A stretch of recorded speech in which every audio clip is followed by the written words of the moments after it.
Yo, Luis Ortiz. He's making me nervous the way he's talking. Talking like he's the, chainsaw mask. That dude. What's that? What was that movie called? The chainsaw. That dude with the chainsaw and he would go around skinning dudes. He's talking about he's gonna skin Deontay Wilder. He's gonna skin him.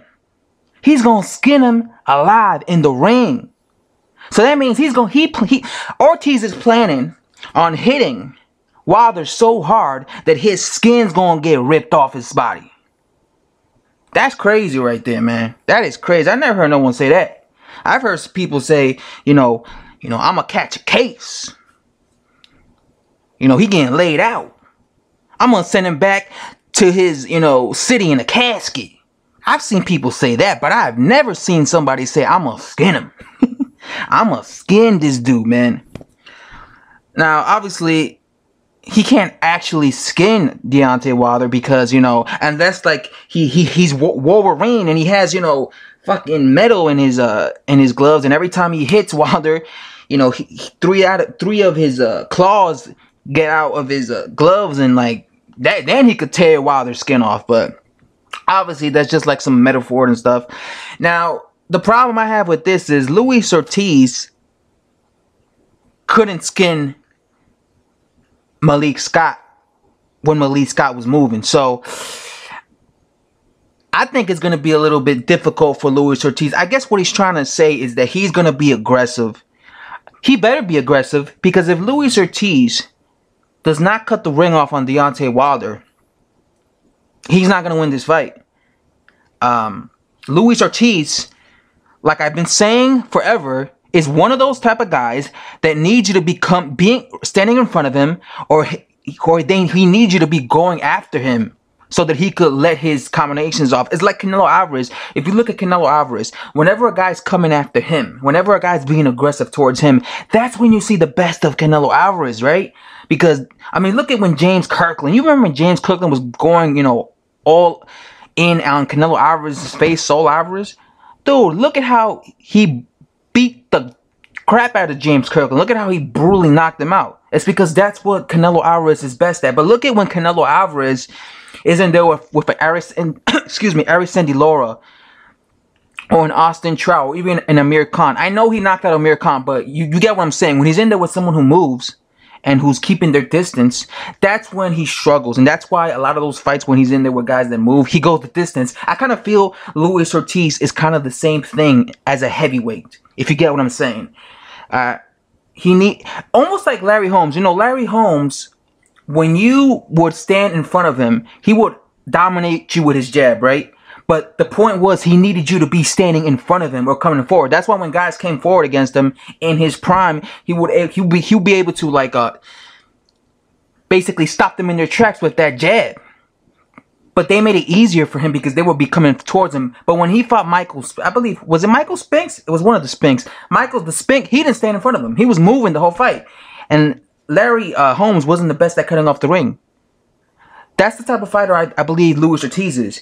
He needs you to be marching towards him so he could let his punches off. But if you move around him and force him, because he has slow foot speed and because he's not the best at cutting off the ring, or as Anthony Joshua would say, he doesn't have the best ring generalship. Because he doesn't have, as Joshua would say, the best ring generalship, the ability to cut the ring off on a guy, the fastest footwork.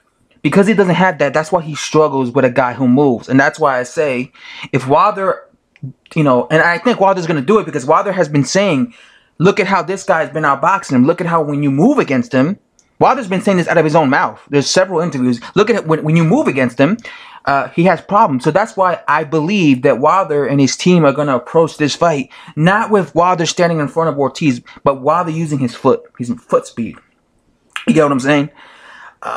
So that's why I keep saying, if Luis Ortiz is going to have any success with Wilder, he has to be aggressive. I remember when I made a video about, I guess, talking about Luis Ortiz, I got a few comments, and some of them were saying, well, look at Gerard Washington. Gerard Washington, he was outboxing Deontay Wilder, but look at what Deontay Wilder was doing. And they were saying if Washington was doing that, Luis Ortiz would easily be able to outbox Wilder. So this whole, movement of foot won't affect him. But here's the problem with that logic. Wilder never moved against Gerard Washington. Go look at that fight. When Gerard Washington fought Wilder, Wilder stood right in front of Gerard Washington. Wilder wasn't moving the way he fought Bermane-Stiverne. When he fought Bermane-Stiverne, Wilder was on the back foot. In the first fight, Wilder was on the back foot. He was moving. When Wilder fought Johann Duhaupas, look at Wilder's foot. He was moving. Dude was moving around the ring. But when he fought Washington, he stood in front of Washington. He wasn't moving. He was not moving. And because he wasn't moving, and because Washington was a better technical fighter than him, he was able to dominate, Wilder. When Wilder was standing in front of him with that jab. And like he was dominating him. And again, Wilder made it easier for him because Wilder's not that technically good when it comes to technical abilities. And because he was standing in front of him. But let's say Wilder doesn't do that against Luis Ortiz. Let's say, and mind you, Luis Ortiz is a bigger puncher than Washington. So I think Wilder maybe didn't have respect for Washington's punching power too. Let's say, so yeah, we have to keep that in mind. Let's say Wilder moves around, uses his foot speed, faster foot speed, and doesn't do what he did with Washington. It's going to be more difficult for the slow, flat-footed Luis Ortiz to pin him down. And like I said, the difference though, because with Malik Scott was running around and he was not trying to win that fight. Wilder, on the other hand, he's going to be trying to win this fight. And he's going to be letting that right hand go. And like I told you, like I've seen Luis Ortiz get hit by guys that are nowhere near as fast as Wilder. Dave Allen snapped Luis Ortiz's head back with like a hook. And even other, Brian Jennings was able to land on him. Luis Ortiz is not like this, like a defensively, a very defensive type of heavyweight. And in general, for when it comes to heavyweights, it's hard for heavyweights to fight that way, to be defensive, because they're so big and they're so heavy, and their body isn't that, fluid enough, I guess, to move that fast. Like these lower weight classes, like the guys at welterweight, like Floyd Mayweather or Pernell Whitaker, these guys that were really, good defensive fighters, they were all so small. And I guess because they were so small and light on their feet, they were able to, move a certain way like that to avoid punches and stuff, even like Vasily Lomachenko, right? But I guess when you're so big, like when you're a heavyweight, when you're 200 plus pounds, and it's difficult for you to like be a slick fighter. Like, how many slick heavyweights have you seen out there? You don't really see slick heavyweights. Like Wilder's fast, but Wilder isn't like no slick heavyweight. Wilder gets hit. I guess the slickest heavyweight out there who was active was Tyson Fury, but even Tyson Fury was dropped several times, so it wasn't like he was untouchable. It's difficult for these heavyweights because they're so big, I guess, to be that slick and to try to evade punches. So that's what I'm saying. If he's gonna skin Wilder, if he's gonna skin him, he better cut the ring off on him, dude. I'm telling you, man, I visualize this. I visualize Luis Ortiz looking really, dumbfounded that he can't catch and pin Wilder. I visualize Luis Ortiz saying, "Fight me toe to toe." You know what I visualize? I visualize Luis Ortiz saying in the post-fight interview when he loses to Wilder, "Yo, he ran all night." That's what I think I visualize seeing. I visualize him saying, "The dude ran all night. That's why I couldn't beat him. He ran. He wasn't, he wasn't standing in front of me."